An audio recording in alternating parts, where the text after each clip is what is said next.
विद्यमान राज्याचे कृषी मंत्री यांना कोंडीत अडकवण्याकरता राष्ट्रवादी काँग्रेस शरदचंद्र पवार ॲक्टिव्ह झालेला असल्याचं पाहायला मिळत आहे।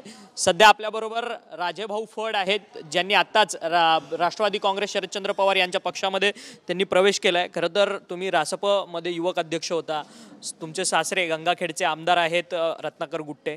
आता तुम्ही परळीमधनं तुम्ही निवडणूक लढण्यासाठी इच्छुक आहात आणि त्यानंतर आता तुम्ही शरदचंद्र पवार पक्षामध्ये सामील होत आहेत, काय सांगाल? मी राष्ट्रीय समाज पक्षामध्ये गेल्या 15 वर्षे काम केलं। मी पंकजाताईसोबत बी काम केलं आणि गुट्टेसाहेब गंगाखेडला आमदार आहेतच। पण मी परळी मतदारसंघातलं चाललेलं जी परिस्थिती आहे आज, ही परिस्थिती मुंबईच्या लोकांना माहीत नाही।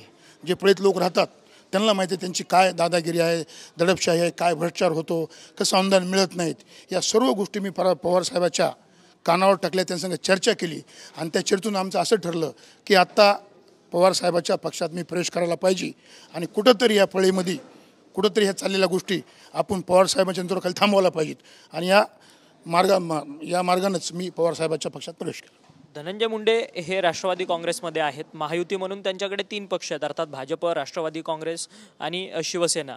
रासप देखील त्यांचा मित्रपक्ष म्हणून काम करतात। त्या रासपमध्ये तुम्ही होता, तुम्हाला धनंजय मुंडेकडनं काही त्रास झालेला आहे का तुमच्या परळी विधानसभेमध्ये, त्यामुळे तुम्ही पक्ष प्रवेश करताय? धनंजय मुंडे ऐकून त्रास म्हणजे 2009 पासून पूर्ण त्यांच्याकडून त्रासच आहे।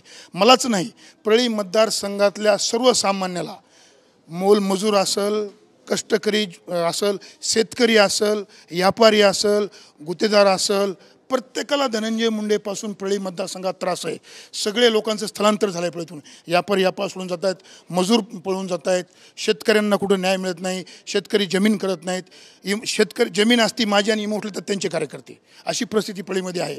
या परळीमध्ये लोक पूर्ण त्यांना त्रास झाला आहे, त्यांना मलाच नाही तर परळी मतदारसंघाला त्यांचा त्रास झाला आहे आणि ज्या पवारसाहेबांकडून निवडून आले त्याच पवारसाहेबाला धोका देऊन आज त्या मावतीत जाऊन ते मंत्री झालेत। येणारा काळ त्यांना त्या गोष्टीचा धडा शिकवेल। खरं तर 2009 पासून तुम्ही म्हणतायत की ते प्रत्येकाला त्रास देण्याचं वैयक्तिकपणे सुरू करतात। 2009 पासून ते आता 2020 पर्यंत 22-23 पर्यंत धनंजय मुंडे हे शरद पवारांबरोबर होते, त्यावेळेस तुम्ही अशा पद्धतीने आवाज उठवलेला नव्हता। तुम्ही आत्ता पोकळी निर्माण झाली म्हणून तुम्ही ही राजकीय संधी पाहताय का? नाही, राज्याचे विरोधी पक्ष नेते असताना राज्याच्या विरोधी पक्ष नेत्यांना कुणा केलं? पवार साहेबांनी केलं। त्यावेळेस मी त्यांना हायकोर्टातून त्यांच्यावर गुन्हा दाखल करण्याचा आदेश माननीय उच्च न्यायालय औरंगाबादनं दिला। त्यांना ते सुप्रीम कोर्टातून थांबविला। सुप्रीम कोर्टाने सांगितलं त्यांना अटक करा। ईडीचे FIR त्यांच्यावर झाला, त्यावेळेस ते पवार साहेबासोबत होते। माझा लढा त्यांच्या विरोधात 2009 पासून आहे। ते कुणाकडे जरी असले तर त्यांच्या विरोधात लढा माझा चालूच आहे। तर आता मग ही राजकीय संधी आहे का? म्हणजे धनंजय मुंडे त्या राष्ट्रवादी काँग्रेस पक्षात गेले, अर्थात अजित पवारांकडे, ही तुम्हाला राजकीय संधी आहे म्हणून हा पक्ष प्रवेश झाला?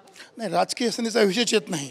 धनंजय मुंडेने केलेली गद्दारी पवार साहेबासोबत, याचा जो उद्रेक आहे परळी मतदारसंघात, त्याची फार मोठी संधी आहे। तुम्ही म्हणतात, भाषण बोलताना बोललात की अनेक खोटे गुन्हे देखील कार्यकर्त्यांवरती, त्याचसोबतच तुमच्यावरती देखील झालेले आहेत। काय सत्य परिस्थिती आहे? अनेक मतदान केंद्रावरती लोकसभेमध्ये देखील बूथ कॅप्चरिंगचा प्रकार झालेला होता। परळी मतदारसंघामध्ये लोकांवर खोटे गुन्हे दाखल करणं, बूथ कॅप्चरिंग करणं, कुणाला दुसऱ्याला काम करून देणं, सर्व गोष्टी स्वतःच्या हातात ठेवून परळीची सत्ता काबीज करण्याचं काम आत्तापर्यंत धनंजय मुंडेने केलं आहे। पण मी तुम्हाला सांगतो, आता पवारसाहेबांच्या नेतृत्वाखाली येणाऱ्या इलेक्शनमध्ये धनंजय मुंडेचा सुपडा साफ झाल्याशिवाय राहणार नाही आणि तो फक्त करणारेच पवारसाहेबच। तुम्ही एकीकडे म्हणतात की धनंजय मुंडेचा सुपडा साफ होईल, परंतु जे भाऊ बहीण राजकारणामध्ये गेल्या अनेक वर्षांपासून विरोधात होते, विरोधात निवडणूक लढायचे, ते आता दोन भाऊ बहीण एकत्र आलेले आहेत, त्यामुळे त्याचा विरोध म्हणजे त्याचा इम्पॅक्ट तुम्हाला होणार नाही का? ते 2 भाऊ बहीण जे विरोधात होते ते एकत्र आलेत। धनंजय मुंडे ज्यास वेग झाले त्यास पंकजाताईंना लोकसभेला पराभव स्वीकारावा लागला आणि धनंजय मुंडे विरोधात असताना 14ला गोविंदराव निवडून आले, 14ला प्रीतमताई निवडून आल्या, 19ला प्रीतमताई निवडून आल्या।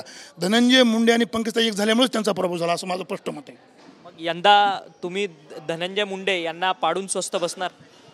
पवार साहेब ज्याला संधी देताल त्यांच्याकडून आम्ही काम करून पवार साहेबाचा उमेदवार निवडून आणू आणि त्यांना पाडल्याशिवाय आम्ही स्वस्थ बसणार नाहीत। पण पवार साहेबाच्या नेतृत्वाखालीच त्यांचा पराभव होणार आणि त्यांचा पराभव झाल्यास आम्ही स्वस्थ बसणार। खरं तर धन्यवाद, तुम्ही आमच्याशी बातचीत केली होते. राजेभाऊ फड ज्यांनी आता राष्ट्रवादी काँग्रेस शरदचंद्र पवार पक्षामध्ये पक्षप्रवेश केलेला आहे. खरं तर धनंजय मुंडे यांनी परळीमध्ये एक दहशतीचं वातावरण जे आहे ते निर्माण केलेलं आहे आणि त्या दहशतीच्या वातावरणाला लोक आगामी विधानसभेमध्ये उत्तर देतील असं त्यांचं मत आहे. आणि त्याचसोबतच मला तिकिटीची कोणतीही अपेक्षा नाही, परंतु शरद पवार यांच्या आदेशानुसार बीड परळी या मतदारसंघामध्ये मी काम करत राहील असा विश्वास जो आहे तो त्यांनी आपल्याशी बोलताना व्यक्त केला आहे. व्हिडिओ जर्नलिस्ट गणेश मोरेसह अक्षय मंगणी, TV9 मराठी, मुंबई.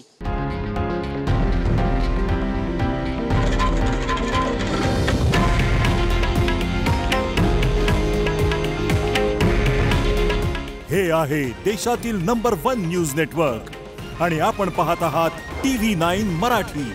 काळजी तुमची, हित महाराष्ट्राचं.